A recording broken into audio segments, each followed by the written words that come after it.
Okay, stage 4 of the Tour de France, we're reviewing it. It started in the Brittany town of La Bulle on the coast and finished just up the road in Sarzeau. It's also on the coast, but they did a 195 kilometre stage going from the coast inland and round. It's a flat stage with a couple of small little hills in it. Greg Van Avermaat started in the yellow jersey this morning, and Peter Sagan started in the green jersey. For the most part, the breakaways allowed a breakaway from literally the flag drop, which was delayed due to several crashes. Ironically, crashes are causing a problem still. There was a major crash at 49 kilometres out. It involved Jakob Fuglsang. It split the peloton, and Tony Galopin was detached from the back and had to chase to get back up. These are the key names. Fuglsang had a damaged bike, had to change parts with a teammate. He was delayed. Tony Galopin was delayed. It caused a small split in the peloton, not as bad as the second major crash, but there was a crash. This happened a lot today.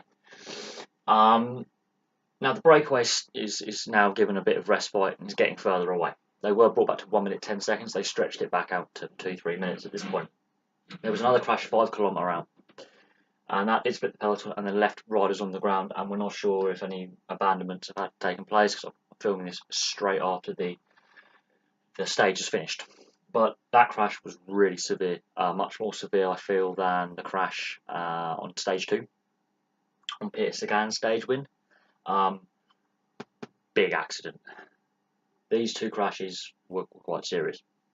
These are flat stages, so I don't know why there's been a lot of crashes so far. I think every day apart from the Team Tar trial has had crashes littering the stages so far. Overall, it goes down to a sprint finish, and Fernando Gaviria wins the stage, his second stage overall in this year's Tour. He was wearing yellow after stage 1. His second stage win. Sagan is narrowly second, we're talking photo finish, and Tony Greipel is third. Now, Tony Greipel looks to be past his best. Not on today's form, he looked good. Peter Sagan, consistent, remains in green, and Fernando Gaviria, I think that's redemption for what happened on stage 2 with the big crash. Again, less than 5k out 2 days ago. Greg Van Avermaat maintains the yellow jersey. He was near the front. Peter Sagan retains the green jersey because of the intermediate sprint as well. He barely dropped any points in the green jersey competition. These two crashes, there are some injured riders. There may be some riders who have to abandon this year's Tour very early on. The Tour is now in Brittany, and it's going to be a bit more challenging than the Vendée stages, but it's in Brittany. The first mountain stage isn't, I think, until stage 9, so sprinters will have a chance to win some more stages. Here's your main guys at the front. Mark Cavendish, his lead out led him up too early, and he didn't come anywhere near the front end of the sprint. That's a concern, I would think, for Dimension Data.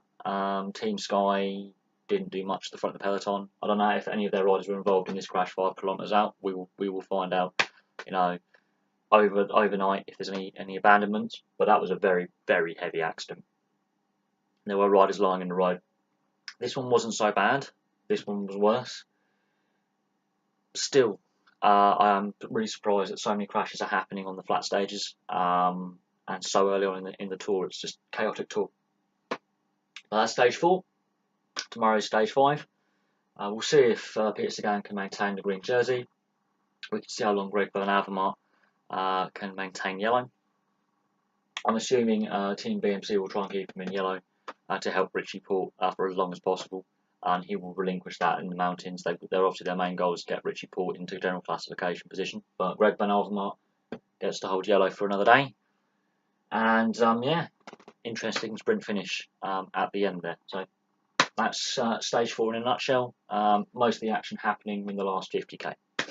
2 massive crashes which aided the breakaway, and they were only caught in the final kilometre, finally, the last few members of the breakaway. So it'll be interesting to see, what the race director does about all these crashes. Do they alter any of the stage layouts? Do they talk to teams to see what's going on with these crashes? Because there's been a lot, and these are early on, and there's been a hell of a lot of crashes so far. So that'll be interesting. But overall, that's your stage 4 review. Thank you very much for watching. Please like and subscribe. Place your comments below, and I'll have some more videos for you soon.